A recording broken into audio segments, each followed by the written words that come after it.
Começa agora o programa Conversas Cotidianas, sintonizando a psicologia no seu dia a dia.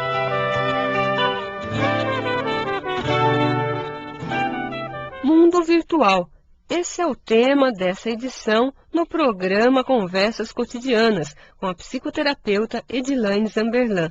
Participa também o universitário Igor Zorac, bolsista e estudante do curso de Comunicação e Multimeios da UEM, e eu, jornalista da UEM FM, Liliana Mello. Nesse mundo das relações virtuais, das redes sociais, como poderíamos ver as relações entre as pessoas, tendo em vista, é claro, a promoção simultânea do distanciamento e da proximidade entre elas? Pensando nisso, que o mundo virtual, ele promove ao mesmo tempo o distanciamento e a proximidade com as pessoas. Então, o que seria isso? Como que isso vai se dando nessas relações? É algo bastante interessante porque nós lidamos hoje com pessoas que criam personagens no computador. E você, virtualmente, você pode ser o que você quiser, porque você não tem que lidar com o aqui e agora e com a emoção, e reagir à emoção do outro. Se você está teclando com alguém, e esse alguém está muito chato, você deleta ele, você tira ele dali, você bloqueia. Resolveu, parte para outro. E continua essa relação. Então, vamos pensar nisso. Quer dizer, tem muitas coisas que a gente poderia falar a respeito disso. Estou fazendo alguns recortes para ver se a gente consegue evoluir nesse pensamento. Uma outra situação. Pensa que um adolescente está lá querendo convidar uns amigos para ir ao cinema. E aí, galera, vamos ao cinema, está teclando com vários ao mesmo tempo, conversando, programando um cinema. Aí um amigo diz que não vai. Ah, mas vamos, não, eu não vou porque eu estou sem grana. Qual que é a tendência hoje? Será que esse adolescente que está fazendo o convite, ele está se ligando nisso? Será que ele consegue ter uma sensibilidade e dizer, ah, você está sem grana? Então vamos fazer outra coisa. Ou é mais fácil falar, beleza, e parte para outro. Porque o mundo virtual ele é rápido, ele não te dá chance de parar, pensar, sentir. Esse é um risco. Hoje nós não sabemos se isso é bom ou ruim. Nós podemos ter um parecer a respeito de como isso vai ser acompanhado.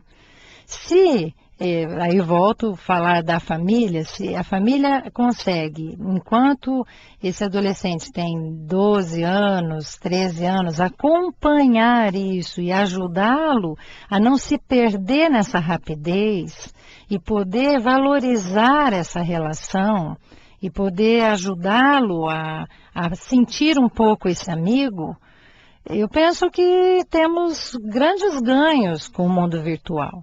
Mas pode haver muitos prejuízos também, dependendo da forma como isso vai ser considerado.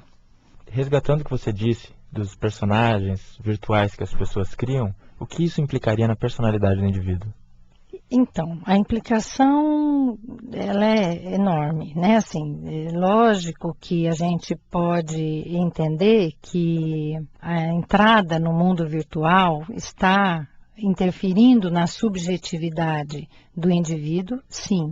Assim como hoje a gente não precisa abrir a porta, pôr a mão no trinco da porta para ela abrir, ela abre sozinha, você não precisa apertar o interruptor que a luz se acende. Isso, de uma certa forma, interferiu na nossa subjetividade, principalmente dessa geração. Tanto é que você ouve os pais falando dos adolescentes como se eles são muito folgados, eles não pegam no pesado. Mas como vão pegar se eles não precisam nem pôr a mão no trinco, que a porta se abre? Pensa como isso gera uma ideia de uma magia que você não precisa se esforçar.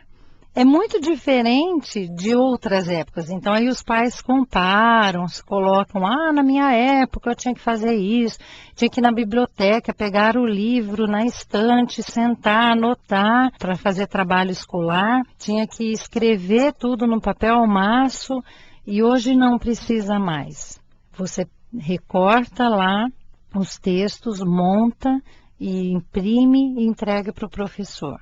Entende que isso modificou. Hoje as empresas estão tendo que se adaptar a essa geração que é tudo muito rápido, que é tudo diferente. As pessoas não têm essa tolerância com o trabalho como tinha antes, que o patrão pode ser chato, que o ambiente de trabalho pode pesar, mas ele tem algo no futuro, que a carreira, que ele tem que passar por essa carreira para ele chegar lá. Não, hoje as coisas mudaram. Ficou ruim aqui, eu mudo para lá. Tem a parte boa, a parte do conhecimento, da dinâmica, dos adolescentes serem mais dinâmicos, deles poderem criar coisas, mas, ao mesmo tempo, tem essa rapidez que vai fazendo parte desse jeito de funcionar. E a minha preocupação daí, eu penso que não é minha, mas eu, como representante dos trabalhadores psis, né, nesse sentido, eu acho que nós temos uma preocupação com a emoção. Que destino dar às emoções? E se essas pessoas estão se permitindo sentir? O grande problema que nós vemos hoje é essa negação do sentimento, é passar por cima, que o mundo virtual contribui muito para isso. Falando dos personagens que as pessoas criam nesse mundo virtual, você acredita que as pessoas estão sendo mais reais nesse universo criado ou no mundo dito real, né, entre aspas, isso porque seria na nossa lide social? Eu penso que a autenticidade se dá nos dois níveis. Uma, que você imagina o que você gostaria de ser, isso é autêntico, pode se chamar de autêntico, e outro que você é, que também é autêntico. Percebe? Então, o grande problema é esse, você viver aquilo que você deseja ser, como se você já fosse, mas você não é, e lidar com a realidade daquilo que você realmente é.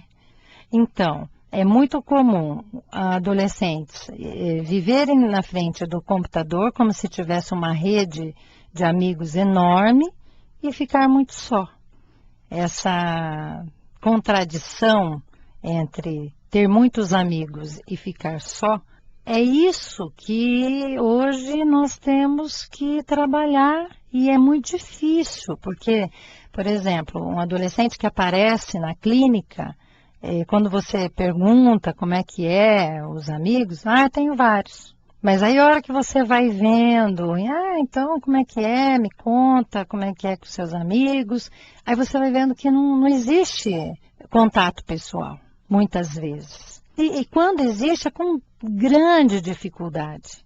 Então, o mundo virtual, ele se torna perigoso se você não cuidar dele, né? Eu volto na questão do cuidado, porque se você está formando uma criança que está formando a personalidade e ela está lá nos jogos, você se deu mal, você leva um tiro, você morre, mas você volta. Então, o conceito de finitude, ele modifica.